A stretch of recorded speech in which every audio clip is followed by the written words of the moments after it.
দর্শক, চকবাজারে ভয়াবহ অগ্নিকাণ্ডের ঘটনায় এখন পর্যন্ত নিহতের সংখ্যা ৭০ আর স্বজনদের কাছে হস্তান্তর করা হয়েছে প্রায় অর্ধশতাধিক মরদেহ। বুধবার রাতের এই অগ্নিকাণ্ডের ঘটনায় ধ্বংসস্তূপে পরিণত হয়েছে পুরো চকবাজার এলাকা। এখনও থামেনি স্বজনদের আহাজারি। প্রিয় দর্শক, এটিএন নিউজের নিয়মিত আয়োজন আমাদের কথার আজকের পর্বে আমরা জানব এ নিয়ে সাধারণ মানুষের ভাবনা। আমি মাহফুজা মুসলেহি আপনাদের সবাইকে আমন্ত্রণ জানাচ্ছি চকবাজারের এই ঘটনা নিয়ে সাধারণ মানুষের ভাবনা দেখার জন্য। এর আগে চলুন দেখে আসি এ বিষয়ে এটিএন নিউজে প্রচারিত একটি রিপোর্ট।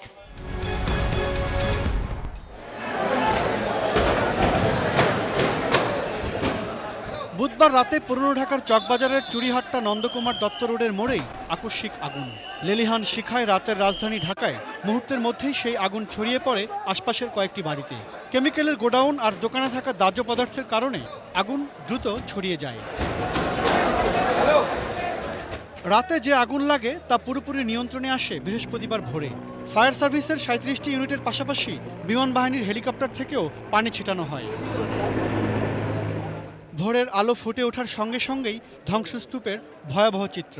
চারিদিকে পোড়া গন্ধ, চারপাশের সরু গলির যেদিকে চোখ যায় শুধু ছড়িয়ে আছে আগুনে পুড়ে অঙ্গার হয়ে যাওয়া কমপক্ষে ২০টি মোটরসাইকেল, ৩-৪টি প্রাইভেট কার, আগুনে পোড়া রিকশা, ভ্যান আর ঠেলাগাড়ি। এসব ধ্বংসাবশেষ মনে করিয়ে দেয় আগুনের ভয়াবহতা। যানবাহনে থাকা মালামালও সাক্ষ্য দিচ্ছিল আগুনের এই ভয়াবহতাকেই। কতটা নির্মমভাবে এসব যানবাহনের যাত্রী, চালক আর পথচারীরা আগুনে প্রাণ হারালেন তা আসলে বলে বোঝানো যাবে না। এমন আগুনের সূত্রপাত কিভাবে? প্রত্যক্ষদর্শী আর ফায়ার সার্ভিসের কর্মকর্তারা কি জানেন? আশেপাশে দেখছে গুদাম ঘর যেগুলো আছে এগুলো খুব দাহ্য পদার্থ ছিল, সেখানে আগুনগুলো দ্রুত লেগে গিয়েছে এবং যার জন্য কিন্তু আশেপাশে মানুষ কিন্তু যারা ছিল, যেহেতু ট্রাফিক জ্যাম খুব কনজাস্টেড ছিল, তারা কিন্তু চারিদিকে বেরোতে পারে না। ফার্স্টে আপনার এই গাড়ি থেকে ওই ট্যাক্সিতে ধাক্কা লাগছে, ধাক্কা লেগে সিলিন্ডার ছিল, গ্যাস সিলিন্ডার, ওটা ফুটে গেছে। ওই ফুটাতে এখানে ট্রান্সমিটার ছিল, ওই ট্রান্সমিটার ফুটার পর এখানটা আবার হোটেলে ছিল 10টা সিলিন্ডার, ওই ধাক্কাটা এখানে লাগছে। বুধবার রাতে চুড়িহাট্টার গলির রাস্তায় যানজটও ছিল। খাবারের দুটি হোটেলেও ভিড় ছিল গ্রাহকদের। আগুন লাগার পর অন্তত 7টি ভবনে তা ছড়িয়ে পড়ে। বিকট শব্দ পেয়ে অনেকে দোকানের শাটার লাগিয়ে দেন। ভেতরে থাকারা আর বের হতে পারেননি। আগুনেই শেষ হয়ে গেল অনেক প্রাণ। কেউ আবার বেঁচে ফিরেছেন অলৌকিকভাবে। তখন আমাদের সঙ্গে যোগাযোগ ছিল ফোনের মধ্যে। আমরা তখন বললাম যে পিছনে যে সাইডে ঘর আছে ওই ঘর থেকে জেলানা দিয়ে আওয়াজ দাও এবং বলো এটা ভাঙতে। তখন পাশের যারা এলাকার ছিল তারা এটা ভাঙছে, সিঁড়ি দিয়ে ভাঙিয়া তারপরে ওনাদেরকে বের করছে। বৃহস্পতিবার ভোরেও মরদেহ উদ্ধার করা হয়।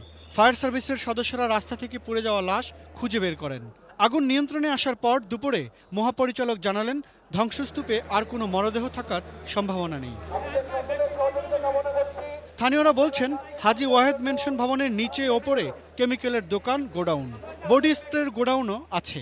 রাজ্জাক ভবনের নিচে রাজ্জাক হোটেলের গ্যাস সিলিন্ডারও ফেটেছে। চারপাশে এক ভয়াবহ অবস্থা। স্থানীয়রা জানালেন এমন ঝুঁকি নিয়ে এখানে আর বসবাস করতে চান না তারা। যেখানে আমরা বসবাস করব সেখানে কেমিক্যালের কোনো গ্রহণ থাকতে পারে না, থাকলে পরে দুইটা একসঙ্গে আমাদের প্রবলেম দাঁড়ায়। অগ্নিকাণ্ডে নিহতের পরিবার ও স্বজনদের আর্থিক সহায়তা দিচ্ছে সরকার। এসব সহায়তার পাশাপাশি তদন্ত কমিটিও গঠন করা হয়েছে কারণ অনুসন্ধানের জন্য। প্রায় 10 বছর আগে নিমতলির স্মরণকালের ভয়াবহ ট্র্যাজেডির পরও কিছু পরিকল্পনা নেওয়া হয়েছিল। তার বাস্তবায়ন কতদূর এগিয়েছে?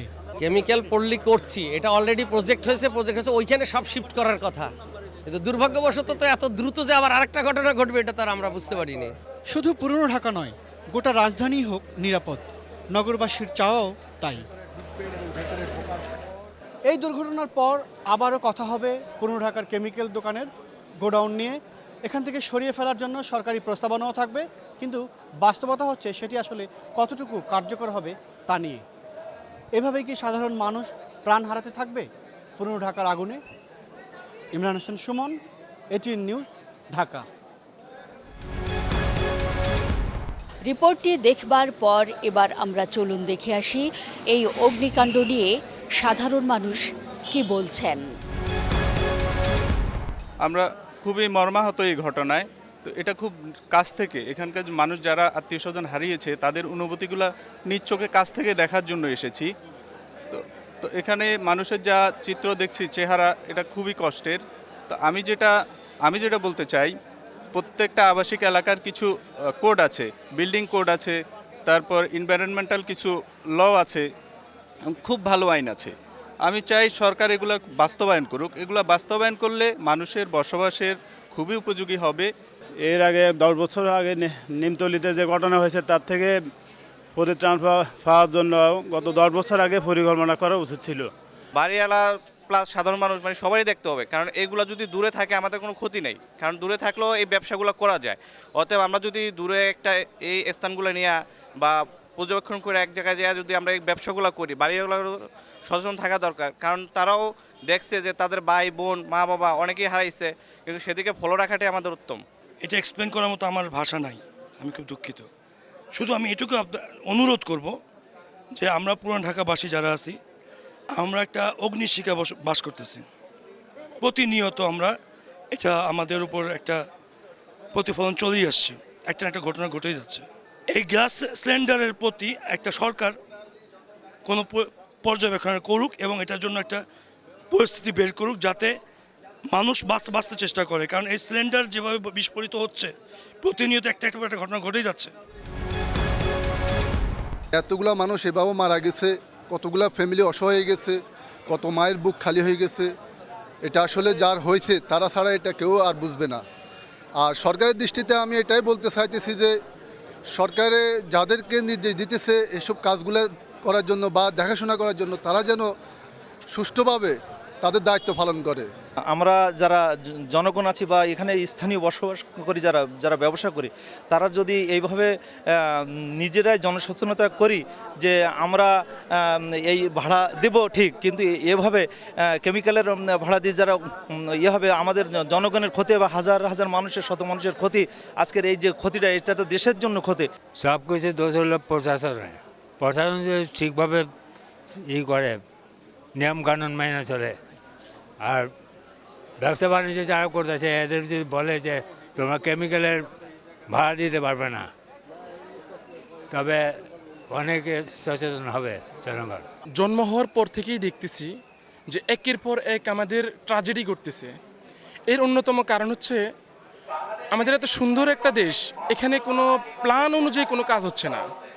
যেমন আপনি দেখেন, এত ঘনবসতিপূর্ণ একটা জায়গা, এই জায়গার মধ্যে আপনার বাণিজ্যিক ভবনও আছে, আবার সাথে আবাসিকও আছে। এখন এত ঘনবসতিপূর্ণ জায়গা একসাথে দুইটা চলতে পারে না। আর যার কারণেই আজকে আমরা নিমতলা ট্র্যাজেডি দেখতেছি, আমরা আজকে চকবাজার ট্র্যাজেডি দেখতেছি। আল্লাহ মাফ করুক, আবার কি ট্র্যাজেডি দেখতে হয় সেটা আমাদের দেখার বিষয়। এক্ষেত্রে আমাদের প্রশাসন সহ আমাদের সরকারের কাছে আমাদের একটাই প্রত্যাশা থাকবে যে এই বিষয়গুলোকে কঠোর হস্তে দমন করা। চকবাজারের ভয়াবহ অগ্নিকাণ্ড নিয়ে আমাদের কথার আজকের পর্বে এতক্ষণ দেখছিলাম সাধারণ মানুষের ভাবনা। প্রিয় দর্শক, এটি নিউজের নিয়মিত আয়োজন। আমাদের কথার আজকের পর্ব এ পর্যন্তই। আমি মাহফুজা মুসলেহি আপনাদের সবার কাছ থেকে বিদায় চেয়ে নিচ্ছি যারা এতক্ষণ দেখলেন। আগামী পর্বে একই সময়ে আবার ফিরে আসব অন্য কোনো বিষয় নিয়ে। সে পর্যন্ত সবাই ভালো থাকুন, সুন্দর থাকুন আর সঙ্গেই থাকুন এটিএন নিউজের।